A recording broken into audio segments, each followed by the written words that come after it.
తిరుమల మెట్లు ఎక్కేటప్పుడు ఈ తప్పు అస్సలు చెయ్యకండి. వేలాది మంది భక్తులు ప్రతిరోజూ వెంకటేశ్వర స్వామిని దర్శించుకోవడానికి మెట్లపై నుండి వెళుతూ ఉంటారు. కానీ మెట్లు ఎక్కేటప్పుడు ఎవరికీ తెలియని విషయం ఏంటి అంటే, ప్రతి మెట్టు మీద ఇరువైపులా వైష్ణవ దూతలు ఉంటారు. వాళ్ళు మెట్లపై నుండి వెళ్లే ప్రతి భక్తుణ్ణి గమనిస్తూ ఉంటారు. అసలు ఈ వైష్ణవ దూతలు ఎవరంటే, పూర్వం ఈ వైష్ణవ దూతలు కూడా మనలాగే వెంకటేశ్వర స్వామిని దర్శించుకోవడానికి వచ్చేవారు. విచిత్రం ఏంటి అంటే, ఈ వైష్ణవ దూతల సంఖ్య పెరిగిపోవడంతో మనుషులు వెంకటేశ్వర స్వామిని దర్శించుకోలేక తిరిగి వెళ్ళిపోయేవారు. అది చూసి బాధపడిన గోవిందుడు వైష్ణవ దూతలకి ఒక షరతు పెడతాడు.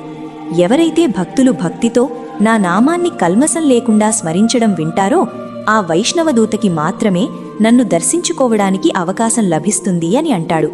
అప్పటి నుండి వైష్ణవ దూతలు మెట్లకి ఇరువైపులా నిలబడి మనస్ఫూర్తిగా స్వామి నామాన్ని జపించే భక్తుల కోసం ఎదురుచూస్తూ ఉండడం మొదలుపెట్టారు.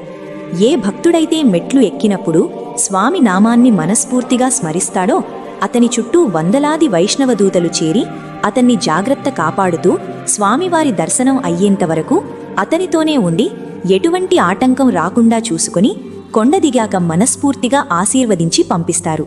ఫ్రెండ్స్, మనస్ఫూర్తిగా గోవిందా గోవిందా అని కమెంట్ చేయండి.